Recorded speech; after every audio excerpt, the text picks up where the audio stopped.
You cried at a commercial last week. Not a sad one, just one with a dog and some soft music. You cried at the end of a movie you'd already seen 3 times. You cried when someone was unexpectedly kind to you in a moment you weren't prepared for. And then, almost immediately, you felt embarrassed about it. You looked around. You composed yourself. You said, "Sorry, I don't know why I'm like this." But here's the thing. There is a reason you're like this. A very specific, deeply rooted, psychologically fascinating reason. And it has nothing to do with weakness. It has everything to do with who you were before you were old enough to decide who to be. Today we're exploring the psychology of people who cry easily, where it actually comes from, what it means about how your brain was wired in childhood, and why everything you've been told about your tears is probably wrong. Let's start at the beginning, because easy crying almost never starts in adulthood. It starts much earlier, in the nervous system of a child who was learning how to process the world. Every child is born with a different neurological baseline. Some children have nervous systems that are naturally more reactive, more sensitive to stimuli, more easily activated by emotional input. Researchers call this high sensory processing sensitivity, and it's present in approximately 15 to 20% of the population.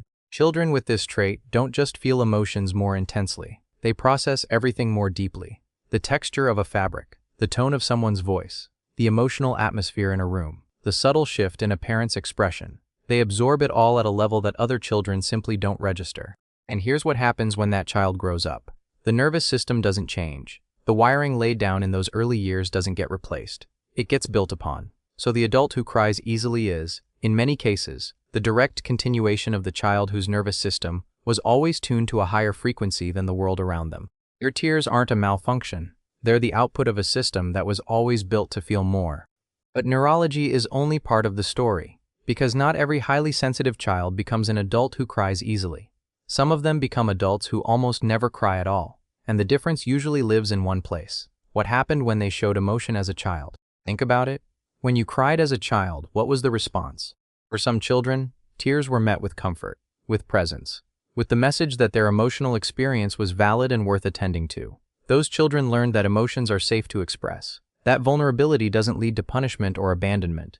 That feeling deeply is acceptable. For others, tears were met with dismissal, with irritation, with "stop crying or I'll give you something to cry about," with "you're too sensitive," with the profound and lasting message that emotional expression is a problem to be managed rather than a response to be honored. Attachment researchers have found that the way a primary caregiver responds to a child's emotional expression during the first years of life literally shapes the neural pathways associated with emotional regulation. Children whose tears were consistently met with warmth develop what's called a secure emotional baseline. They cry when they need to, they receive comfort, they regulate, and they move on. Children whose tears were consistently met with dismissal or criticism develop a very different relationship with their own emotions. Some of them shut down entirely, building walls so high that adult tears become almost impossible. But others, and this is the fascinating part, do the opposite. Their emotional expression becomes amplified rather than suppressed. Because somewhere in the deep architecture of their nervous system, the unmet need for comfort keeps generating the signal, keeps asking for the response that never fully came. Easy crying in adults is sometimes the echo of a child who needed to be held and wasn't, whose tears were the right response to the wrong reception. Here's where it gets genuinely interesting from a neuroscience perspective. Crying is not simply an emotional response. It's a physiological process with a specific neurological architecture. When the brain processes emotional input that exceeds a certain threshold of intensity, it activates the limbic system, particularly the amygdala, which is your brain's emotional processing center. The amygdala then communicates with the hypothalamus, which coordinates the physical response, including tear production. In people who cry easily, researchers have found that the threshold between emotional input and physical response tends to be lower. The signal travels faster, the system activates more readily, and critically, the prefrontal cortex, which is the brain's regulation center, has less time to intercept and modulate the response before the tears arrive. This isn't a character flaw, it's a calibration difference. And here's the part that almost nobody talks about. Crying actually serves a crucial neurobiological function. Emotional tears, as opposed to reflex tears from irritants, contain measurably higher levels of stress hormones, including cortisol. When you cry, you are literally expelling stress chemistry from your body. Studies have found that the majority of people report feeling better after crying, not worse. The tears aren't the problem. They're the solution the body invented for itself. People who cry easily aren't losing control. They're regulating. Faster and more visibly than other people, yes, but regulating nonetheless. So if crying is neurologically functional and emotionally healthy, why does it feel so shameful for so many people? Because somewhere between childhood and adulthood, most highly sensitive people receive a very consistent cultural message. Tears are weakness. Emotional expression is instability. The person who cries is the person who can't handle things. And so they build masks.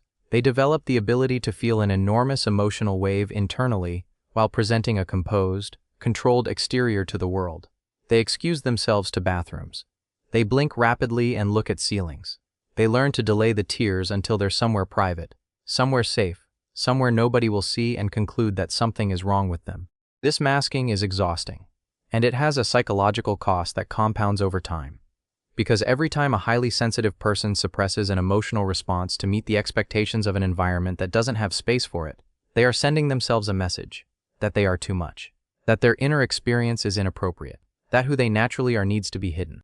Over years, that message becomes a belief, and that belief becomes one of the quietest and most persistent sources of low-grade self-rejection that a person can carry. So let's reframe this completely, because the psychology research on highly sensitive people and emotional expressivity tells a very different story than the cultural narrative most of us absorbed. People who cry easily tend to show higher levels of empathy.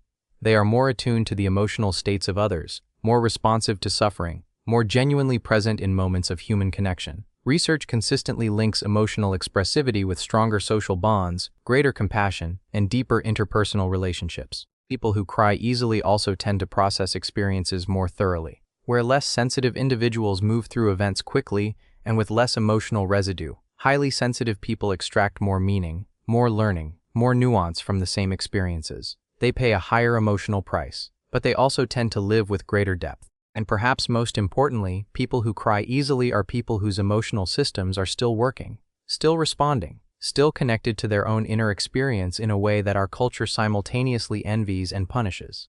The person who cries at commercials, at music, at unexpected kindness, at injustice, at beauty, that person is not broken. That person is awake. And in a world that increasingly rewards emotional numbness and calls it strength, being awake is not a small thing.